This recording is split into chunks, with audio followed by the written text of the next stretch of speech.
حضرت سمجھا کے تھک گیا ہوں اپنی قوم کو، اور کئی بار آپ حضرات کو بھی بتایا ہے کہ قرب کی قسمیں ہیں. ہماری زبان کی یہ مجبوری ہے، ہم قرب کا ترجمہ بھی قرب کرتے ہیں، دنو کا بھی قرب کرتے ہیں، لدن کا بھی قرب کرتے ہیں، عندیت کا بھی قرب کرتے ہیں، حالانکہ بعد المشرقین ہے، مشرق و مغرب سے بھی زیادہ فرق ہے. اب جو پیچھے بیٹھے ہیں وہ بھی کہہ تو سکتے ہیں ہم نے غضنفر کو قریب سے سنا،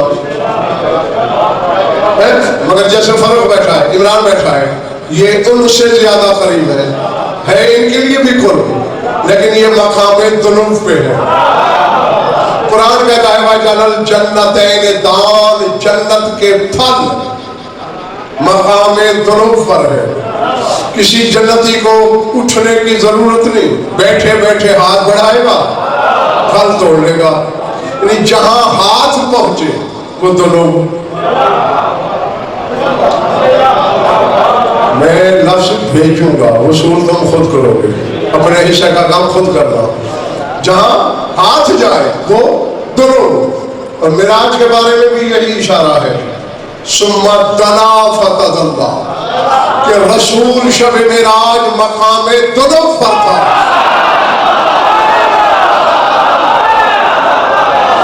یعنی حجاب الہی سے اتنے فاصلے پہ تھا کہ کسی سے ہاتھ ملا سکتا.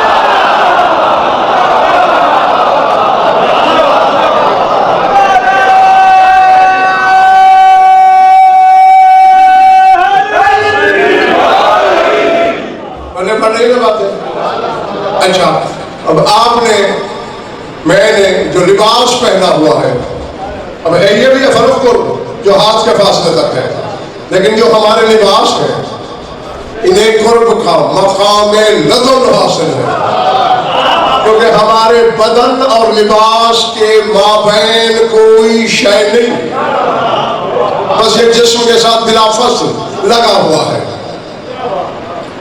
اور میں جو پڑھ رہا ہوں میرا علم میرے اندر سے نکل رہا ہے، یہ ہے اندیت.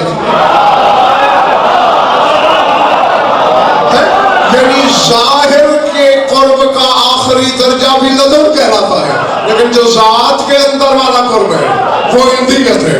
اور قرآن خود کہہ رہا ہے سورہ ہود میں، کتاب احکمت آیاتہ ثم فصلت من لدن حکیم خبیر. اللہ کہتا ہے میں صاحب حکمت اور صاحب خبر ہوں، میرے لدن سے قرآن اترا. میں نہیں جانتا کہ تماشائی کدھر ہے، میرے سامنے خریدار کدھر ہے، جو کسی جوہر چننے آئے ہو، قرآن لدن الہی میں ہے. اور ذات کے اندر امتیازشہ ہوتی ہے اندیت.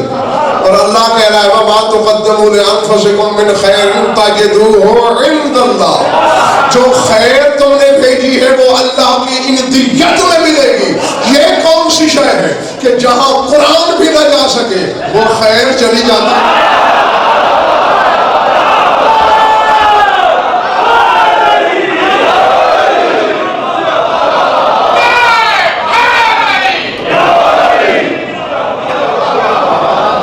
یہ میری بات ہے. تو اب دیکھیں ہم نماز میں ایسے بٹی ایک سورہ فاتحہ پڑھتے ہیں، ایک سورہ توحید پڑھتے ہیں، سورہ قدر پڑھتے ہیں، 3 صورتیں. اور قرآن کی ہے 114 صورتیں. جہاں 114 صورتیں نہیں جاتی وہاں 3 صورتوں والی نماز جائے گی.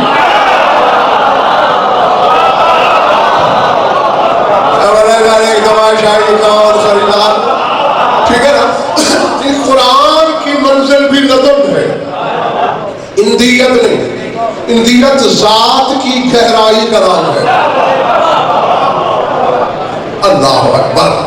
ہاں سوچنا نہیں، سننا ہے، اور ہو سکے تو ماننا ہے. سوچنے سے یہ گھر سمجھ نہیں آتا، اور انکار کا نتیجہ کفر نکلتا ہے. وجہ نہیں، سنتے رہو. قرآن بھی قرب کی منزل لدن پر، اور یہ جو خیر ہے تجدوہ عند اللہ. اب میں ایک آیت پڑھ کے آپ کو اشارہ دوں کہ اندیت میں کیا ہو سکتا ہے. یہ تھک گئے ہو. وَلَهُ مَنْ فِي السَّمَاوَاتِ وَالْأَرْضِ وَمَنْ عِنْدَهُ لَا يَسْتَكْبِرُونَ عَنْ عِبَادَتِهِ وَلَا يَسْتَحْسِرُونَ. وہ زمانے میں زبانی سے کہہ رہا ہے جو کچھ آسمانوں میں ہے ان کا مالک بھی میں اللہ، والارض جو کچھ زمین پر ہے اس کا مالک بھی میں خدا، وَمَنْ عِنْدَهُ اور جو میری اندیت میں ہے ان کا مالک بھی میں. نشانی ان کی یہ ہے لا یستکبرون عن عبادتہ ولا یستحسرون، وہ نہ میری عبادت سے تکبر کرتے ہیں ولا یستحسرون، نہ ہی عبادت کرتے کرتے تھکتے ہیں.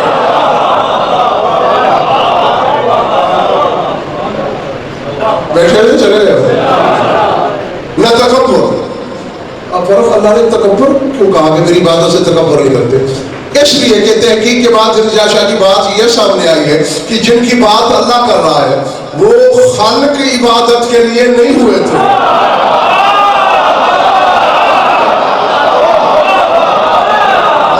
ان کی تخلیق کا مقصد عبادت نہیں تھا.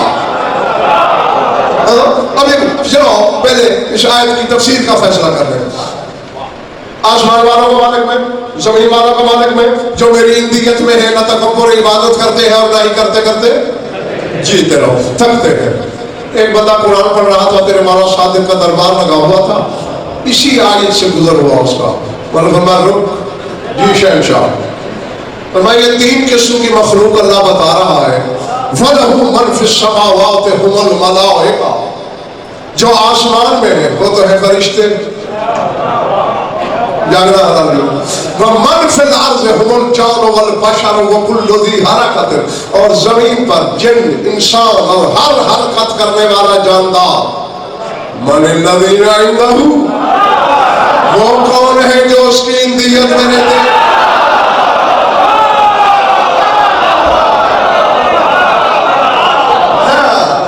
جو یہاں ہے وہ 2 منٹ کے بعد یہاں نہیں ہوگا. وہ فرمائش کو بھی پیچھے چھوڑ دے گا میرا وعدہ. اور جو یہاں آگے بھی نہیں آیا اس کا وزن پر کیا بگاڑ رہا ہے. بڑا بڑے بتا بل الذین عندہ، جو اس کی اندیت میں رہتے ہیں وہ کون ہے؟ مولا اگر میں قرآن کا عالم ہوتا تو میں جعفر صادق نہ ہوتا. میں نہیں جانتا، آپ خود ارشاد فرمائے یہ ممبر کے غلاف میں میرا ہاتھ ہے. 5 کی قسم، 12 کی قسم، 14 کی قسم، ذکر کی قسم، ذاکر کی قسم، مذکور کی قسم.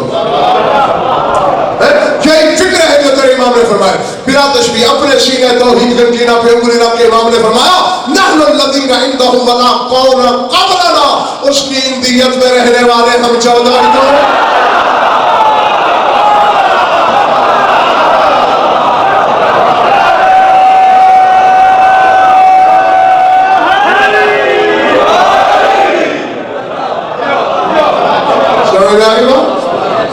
اور آگے اصل جو جملہ بولا ہے میرے امام نے عابد وہ یہ ہے نحن الذین عندہ ولا قول قبلنا، اس کی اندیت میں رہنے والے ہم، اور ہم سے پہلے تو ہونا بھی نہیں تھا.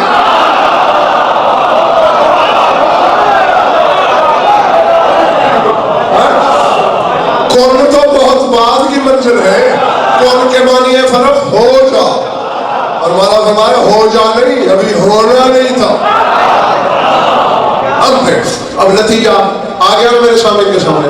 اندیت میں رہتے ہیں 14، اور اندیت میں آپ کو بتا چکا ہوں کہ ذات کے اندر کا نام ہے سجاد، گہرائی ذات کا نام ہے اندیت.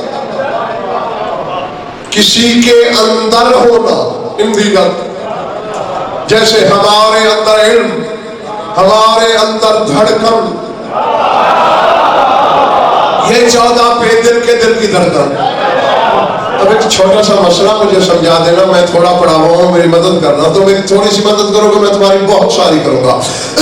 اب ایک ڈبیا ہے، اس میں ہیرا ہے، قیمت تو ہیرے کی ہے.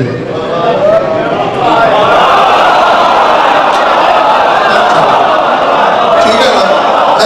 ہاں، تو ہیرا اس ڈبیا کے اندر رہ رہا ہے. اب اگر تم نے ڈبیا چیز نہیں پھینکی، دونوں پھینکی، جو اندر ہے اسے بھی باہر،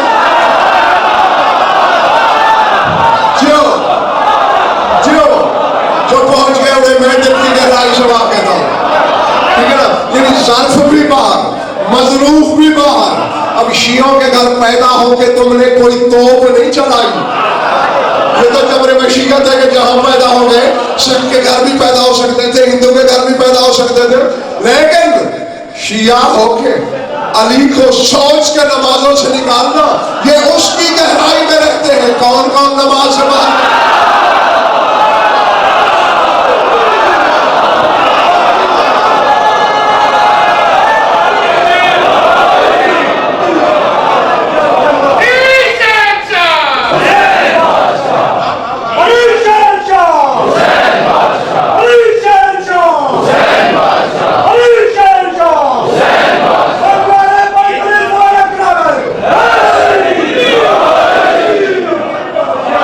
گھبراہٹ تو نہیں ہوئی نا دوست؟ اکیلے علی نہیں نکلے گا نماز سے، توحید بھی جائے گی۔ اب جس نماز میں ایک علی بھی نہ ہو، نہ ہوگا نہ لگے گا۔